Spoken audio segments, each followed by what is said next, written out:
नमस्कार, बिहार मिथिला न्यूज में आपका स्वागत है। मैं मनोज। देखिए, आज हम 4 खबरों पर आपका ध्यान दिलाना चाहते हैं जो कि सभी राजनीतिक मुद्दों से जुड़े हुए हैं। सबसे पहले हम बता दें कि उपेंद्र कुशवाहा अपने 4 दिवसीय यात्रा पर निकले हैं। एनडीए को मजबूत करेंगे, वहीं उन्होंने तेजस्वी यादव पर तंज कसा है। इसके साथ ही हम बता दें, स्मार्ट मीटर को लेकर के 1 अक्टूबर से प्रखंड स्तर पर राष्ट्रीय जनता दल अपना आंदोलन तेज कर रही है। ये पूरी तरह चुनावी मुद्दा है जो जनता के बीच इसे गरमाना चाहती है। हम बता दें, नीरज कुमार ने भी कहा है कि ये अगर उन लोगों को मीटर पसंद नहीं है तो वो अपना मीटर हटवा ले। इसके साथ ही नीरज कुमार जो जदयू के प्रवक्ता हैं, उन्होंने सीधा आरोप लगाया है तेजस्वी पर, वो भी दिखाएंगे। इसके साथ ही हम आपको दिखाना चाहते हैं कि इस बार चुनाव में दिलीप जायसवाल जो भारतीय जनता पार्टी के प्रदेश अध्यक्ष हैं, उन्होंने कहा कि सरकार जो बैठक करती है उसमें सभी अधिकारियों को टास्क दिए जाते हैं, इसका कोई आय ना उससे कोई मतलब नहीं है, क्योंकि कुछ दिन पहले इस पर आरोप तेजस्वी यादव ने लगाए थे। ये सब दिखाएंगे।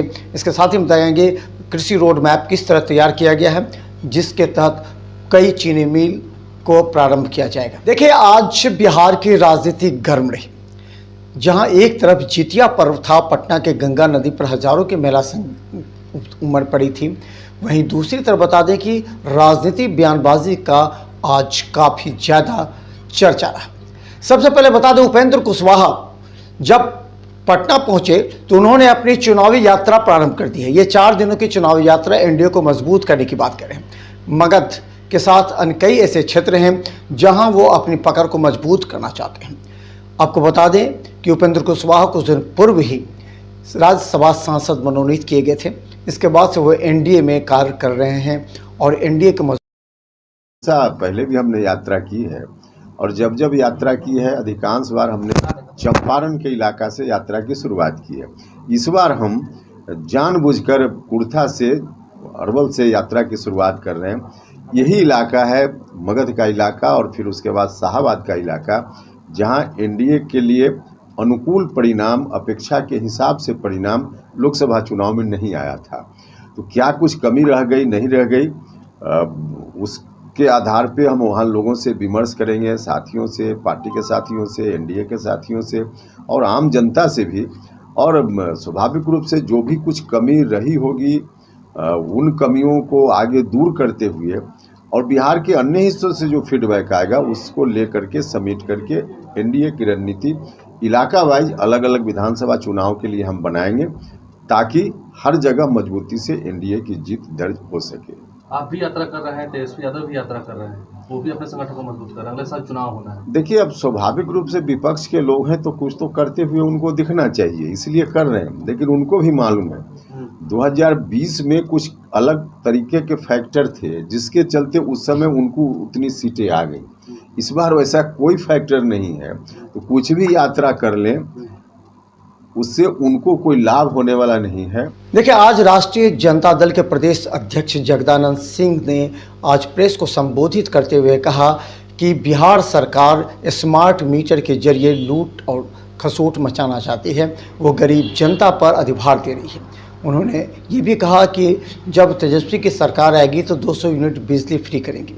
इसके साथ ही शक्ति यादव जो प्रवक्ता हैं, उन्होंने भी कहा कि बिहार सरकार कोई बिजली का उत्पादन तो करती नहीं है, पूरे देश का जो बजट है उसका 6% भी बिहार को नहीं मिला है और वो पीठ थपथपा रहे हैं। देखिए क्या कहते हैं प्रेस कॉन्फ्रेंस में जगदानंद सिंह। और 72 लाख से ऊपर बिहार में लगेगा, 1,72,00,000 से लगातार हफ्ते 1.5 हफ्ते से छापा पड़ रहा है, ईडी गिरफ्तार कर रही है। इसलिए करप्शन का चार्ज कोई मैं नहीं लगा रहा हूँ, ये तो साबित हो चुका है भारत की सरकार की संस्थाओं के द्वारा। स्मार्ट मीटर का मुख्य उद्देश्य था कि मीटर के लिए मीटर रीडर नहीं रहेगा, एक जगह बैठ करके ही सारी मीटरिंग हो जाएगी।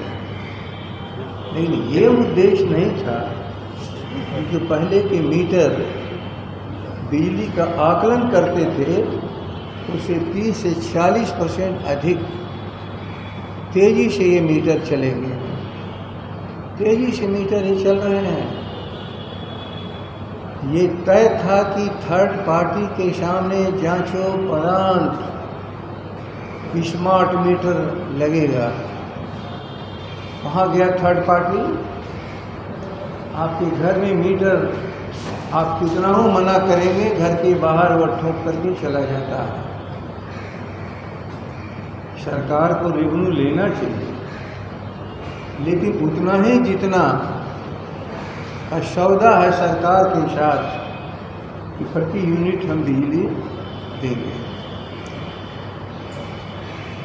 मैं कोई विषयांतर दूसरी तरफ नहीं ले जा रहा हूँ। जी ने कहा, जरा एक पत्रकार साथी से मैं पूछना चाहता हूँ, 2005 से पहले 90 चले जाओ और 90 से लेकर 2005 और 2005 से लेकर 2024, मेरी खुली चुनौती है, क्या बिहार का बजट 6% हो गया? क्या क्यों ढकेल रहे हैं?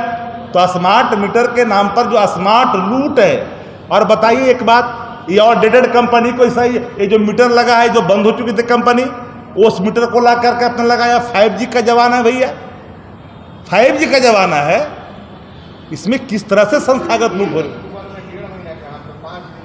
1 अक्टूबर से प्रखंडों पर शुरू होगा, 1.5 महीना का समय दिया जाएगा।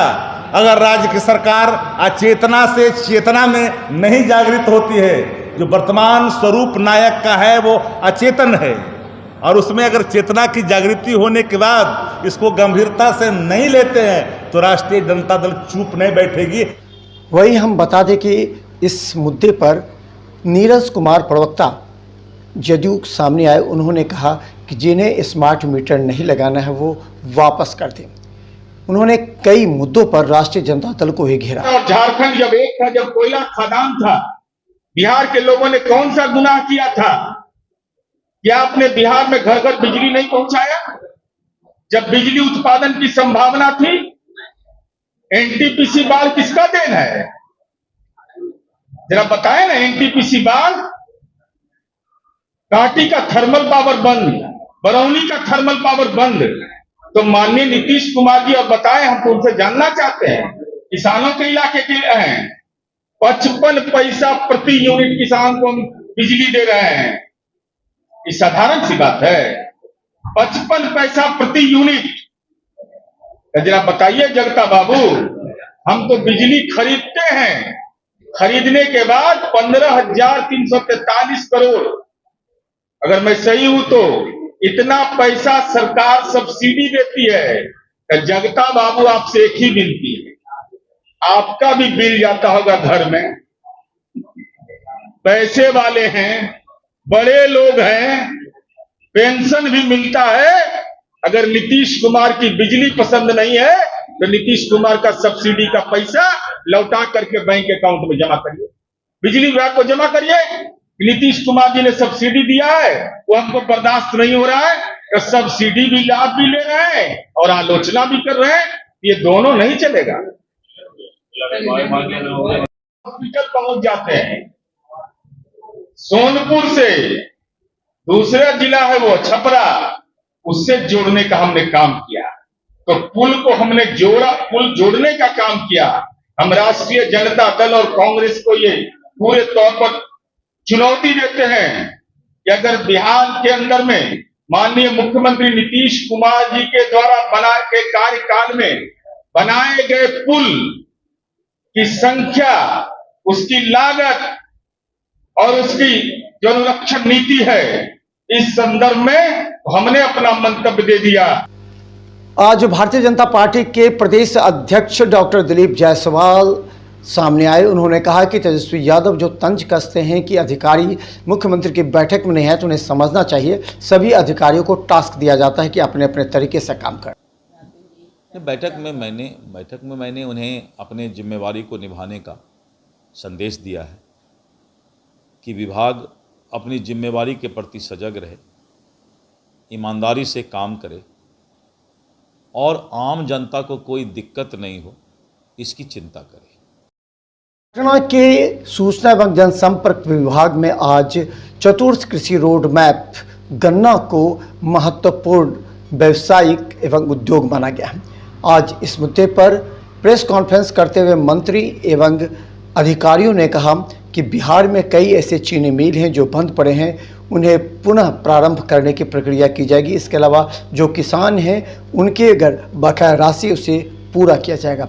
देखिए क्या कहते हैं अधिकारी।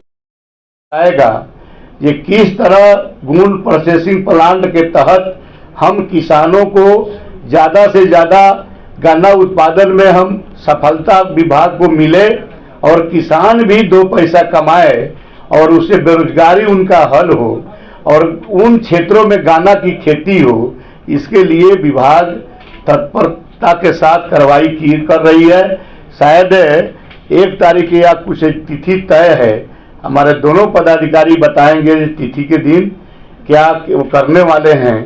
तो आप सभी को हम साफ तौर पर कहना यही चाहते हैं कि मुख्यमंत्री गन्ना विकास योजना के तहत और सरकार ने एकदम प्रतिबद्धित माने संकल्पित भाव से किसानों के हित में लगातार काम कर रही है, हमें सफलता भी मिल रही है और इस साल का जो लक्ष्य हमारा पेराई का है और उसको हम प्राप्त करेंगे और गन्ना उद्योग विभाग बिहार में एक अपना स्थान। प्रक्रिया में जो गन्ना उद्योग विभाग और राज्य सरकार की जो प्रोएक्टिव जो नीति रही है, क्योंकि जैसे ही ये मिल बंद हुआ था और यह मिल NCLT में गया था, उसी समय से गन्ना उद्योग विभाग का सतत प्रयास रहा कि चीनी मिल बंद होके किसी तरीके से उसको लोग बेच लिक्विडेटर के पास जाने का मतलब था कि किसी भी तरह से यह मिल हो सकता था कि किसी दूसरे चीज़ों के लिए बेच दिया जाता।